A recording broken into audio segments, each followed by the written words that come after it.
Nilinaw ng veteran TV host comedian na si Joey De Leon ang sinabi niyang kapag umabot ng 15 years ang programang hindi niya tinukoy ay luluhuran niya ito. Susugyo ni Joey nang magsalita si Tito Soto sa Eat Bulaga noong Miyerkules, April 16, 2024, kaugnay sa kumakalat na tsismis na nalulugi na ang Eat Bulaga at magsasara na raw ito. Nangako pa si Tito Sen na maglalabas sila ng kopya ng kanilang income tax return, para mapatunayang hindi sila nalulugi. Humirit si Joey na kapag umabot ng 15 years ang naninira umano sa kanila ay luluhod siya sa harapan ng mga ito. Aniya, ito ang hamon ko sa inyo. Umabot kayo ng 15 years para lumuhad ako sa harapan ninyo. 15 lang ha, hindi 50 years.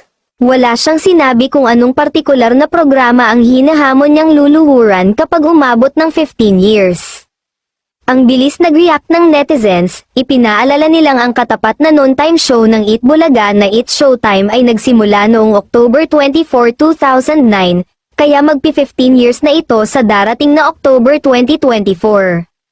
Ngayong umaga ng Biyernes, naglabas ng video si Joey sa Instagram at Twitter bilang paglilinaw sa binitiwan niyang pahayag sa Eat Bulaga noong ika-17 ng Abril.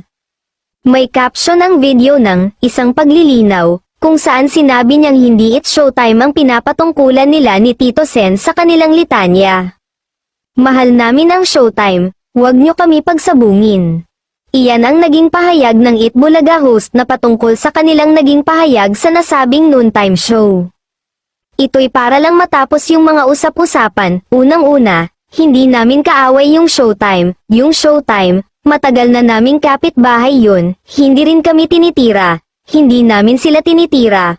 Wika ni Joey sa isang video na kanyang ibinahagi sa Instagram. Happy anniversary Showtime, 15 years na nga yung Showtime, ba't ko hahamunin yun? Paliwanag niya. Mahal namin ang Showtime dahil kasabayan namin. Dadalawa na lang kami. Huwag nyo kaming pagsabungin, dagdag pa niya.